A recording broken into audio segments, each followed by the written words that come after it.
Commander Keen in Goodbye Galaxy, stylized as Goodbye Galaxy, is a two-part episodic side-scrolling platform video game developed by id Software and published by Apogee Software in 1991 for MS-DOS. It consists of the fifth and sixth episodes of the Commander Keen series, though they are numbered as the fourth and fifth, as Commander Keen in Keen Dreams is outside of the main continuity. The game follows the titular Commander Keen, an 8-year-old child genius, as he first journeys through the Shadowlands to rescue the Gnosticenes so they may ask the Oracle how the Shikadi plan to destroy the galaxy, and then through the Shikadi's Armageddon machine to stop them. The two episodes feature Keen running, jumping, and shooting through various levels while opposed by aliens, robots, and other hazards.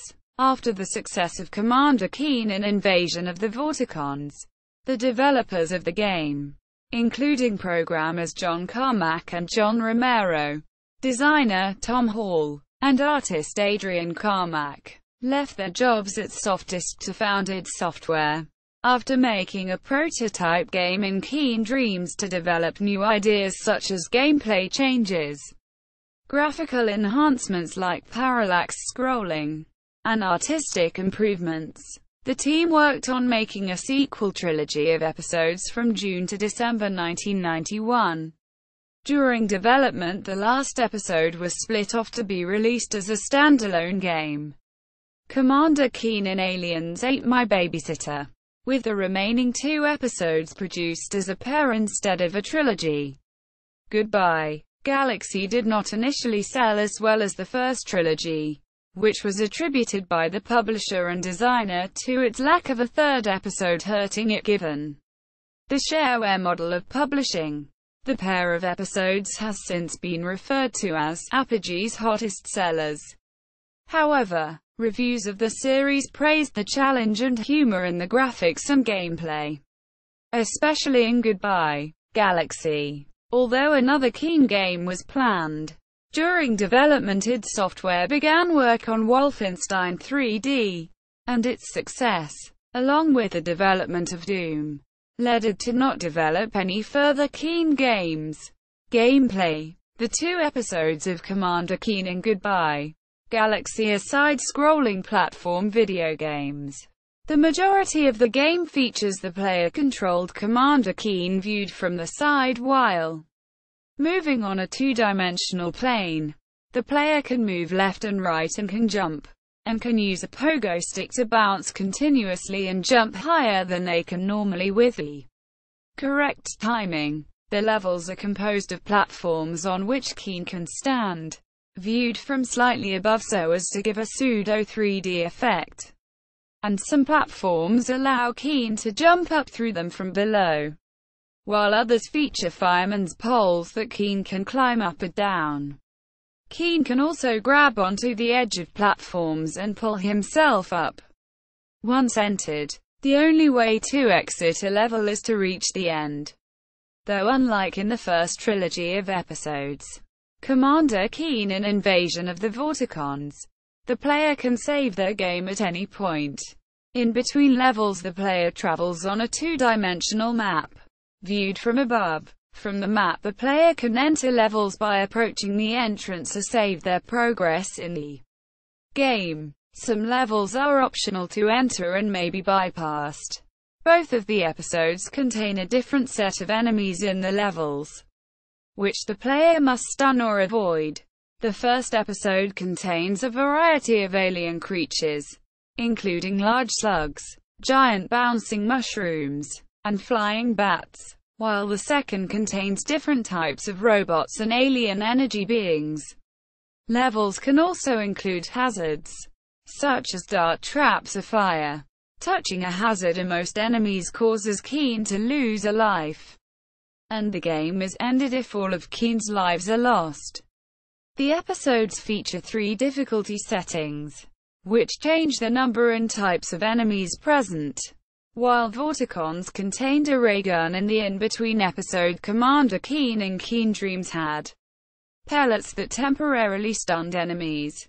Goodbye. Galaxy features a stun gun that knocks out most enemies permanently using ammo found throughout the game. Different enemies take differing numbers of shots to kill, or in some cases are immune. The player can also find food items throughout the levels which grant points, with an extra life awarded with enough points.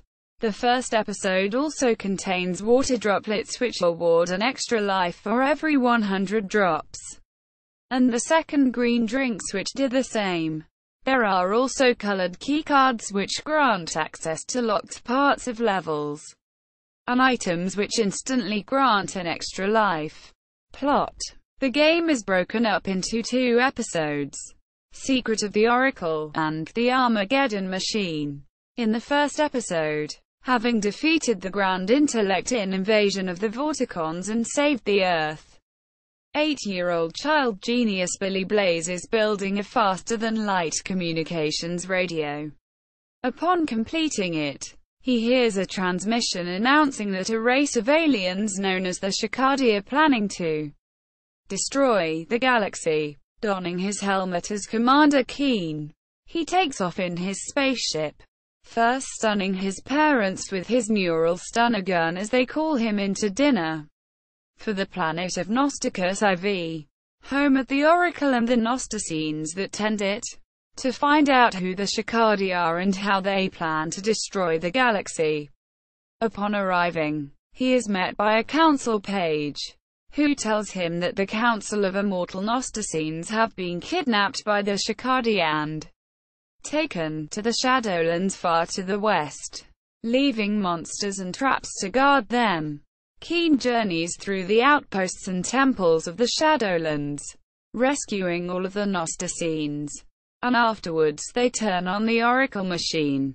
The Oracle tells Keen that the Shikadi are shadow beings from the far side of the galaxy, who are building an Armageddon machine at Karath 3 to blow up the galaxy and rebuild it as they wish.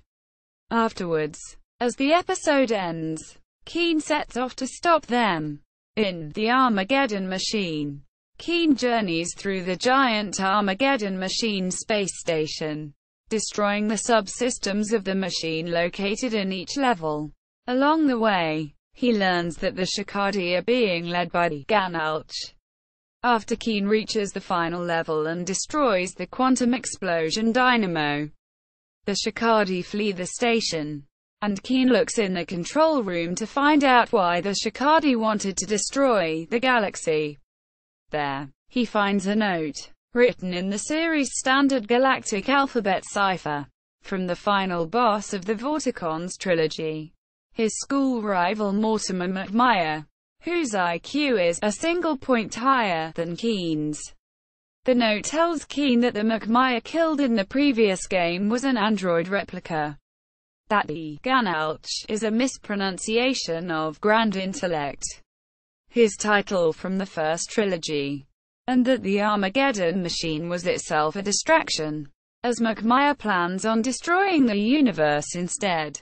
As Keen leaves the command center, the game screen focuses on an abandoned football helmet in the room like Keen's, with tumors on it.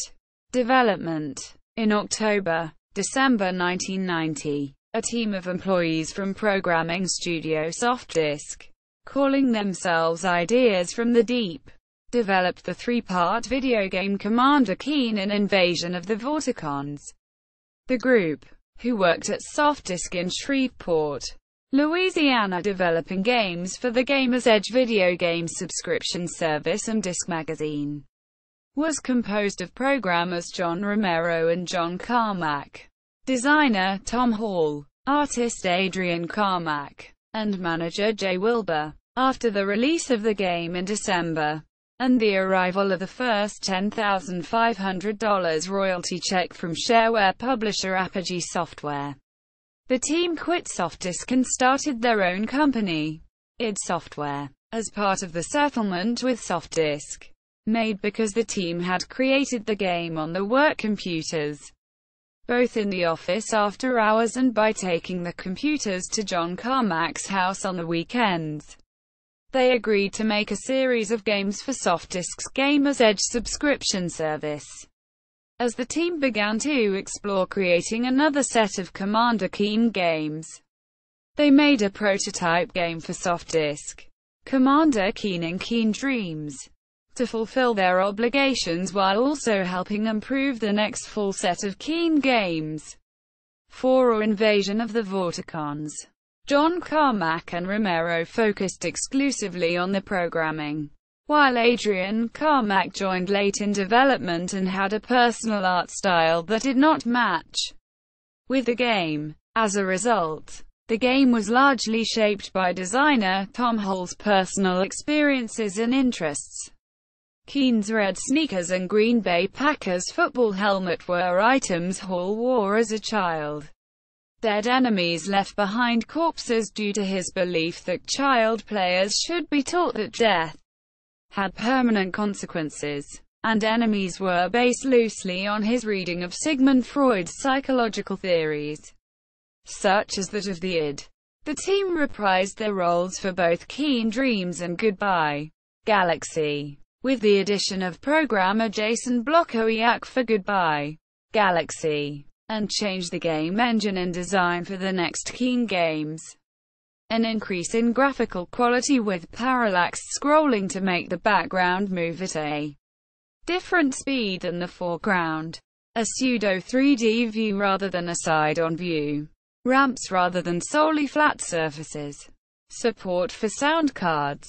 And changes to the design based on player feedback. For Vorticons, Carmack had created adaptive tile refresh to produce a scrolling effect on computers not powerful enough to redraw the entire screen when the player moved. For Goodbye Galaxy, he wanted to scroll the background at a different rate than the foreground. But again, computers of the time were not powerful enough to do so smoothly. To implement parallax scrolling without having to manage all of the elements moving past each other, he came up with a plan to instead save combinations of overlapping foreground and background elements in memory and display the appropriate combination for where Keen was on the screen, so that the game only needed to pick the correct image rather than recalculate what that image would be. Hall, meanwhile, had received feedback from parents who did not like that the enemies in Vorticons left behind corpses instead of disappearing like in other games.